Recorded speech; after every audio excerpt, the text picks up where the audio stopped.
The Raven by Edgar Allan Poe. Read by Jamie Dornan. Once upon a midnight dreary, while I pondered, weak and weary, over many a quaint and curious volume of forgotten lore, while I nodded, nearly napping, suddenly there came a tapping, as of someone gently rapping at my chamber door. "'Tis some visitor," I muttered, tapping at my chamber door. Only this, and nothing more. Distinctly I remember it was in the bleak December, and each separate dying ember wrought its ghost upon the floor. Eagerly I wished the morrow. Vainly I had sought to borrow from my book surcease of sorrow for the lost Lenore, for the rare and radiant maiden whom the angels name Lenore, nameless here forevermore. And the silken, sad, uncertain rustling of each purple curtain thrilled me, filled me with fantastic terrors never felt before, so that now, to still the beating of my heart, I stood repeating, "'Tis some visitor entreating entrance at my chamber door, some late visitor entreating entrance at my chamber door. This is it, and nothing more." Presently my soul grew stronger, hesitating then no longer. "Sir," said I, "or madam, truly your forgiveness I implore. But the fact is I was napping, and so gently you came rapping, and so faintly you came tapping at my chamber door, that I scarce was sure I heard you. Here I opened wide the door. Darkness there, and nothing more." Deep into that darkness peering, long I stood there wondering, fearing, doubting, dreaming dreams no mortal ever dared to dream before.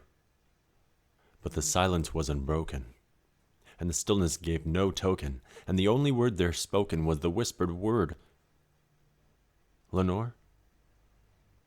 This I whispered, and an echo murmured back the word, "Lenore." Merely this, and nothing more. Back into the chamber turning, all my soul within me burning, soon again I heard a tapping somewhat louder than before. "Surely," said I, "surely that is something at my window lattice. Let me see then what thereat is, and this mystery explore. Let my heart be still a moment, and this mystery explore. 'Tis the wind, and nothing more." Open here I flung the shutter, when, with many a flirt and flutter, in there stepped a stately raven of the saintly days of yore. Not the least obeisance made he, not a minute stopped or stayed he, but, with mien of lord or lady, perched above my chamber door. Perched upon a bust of Pallas just above my chamber door. Perched, and sat, and nothing more. Then this ebony bird, beguiling my sad fancy into smiling, by the grave and stern decorum of the countenance it wore. "Though thy crest be shorn and shaven, thou," I said, "art sure no craven, ghastly, grim, and ancient raven wandering from the nightly shore. Tell me what thy lordly name is on the night's Plutonian shore." Quoth the raven, "Nevermore." Much I marveled this ungainly fowl to hear discourse so plainly, though its answer little meaning, little relevancy bore, for we cannot help agreeing that no living human being ever yet was blessed with seeing bird above his chamber door, bird or beast upon the sculptured bust above his chamber door, with such name as Nevermore. But the raven, sitting lonely on the placid bust, spoke only that one word, as if his soul in that one word he did outpour. Nothing farther than he uttered, not a feather than he fluttered, till I scarcely more than muttered, "Other friends have flown before. On the morrow he will leave me, as my hopes have flown before." Then the bird said, "Nevermore." Startled at the stillness broken by reply so aptly spoken, "Doubtless," said I, "what it utters is its only stock and store, caught from some unhappy master whom unmerciful disaster followed fast and followed faster till his songs one burden bore, till the dirges of his hope that melancholy burden bore of nevermore."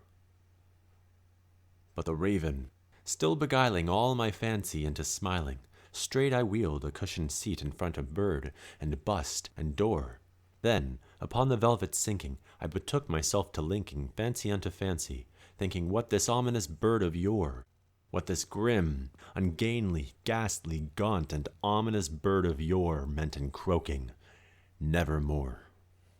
This I sat engaged in guessing, but no syllable expressing to the fowl whose fiery eyes now burned into my bosom's core.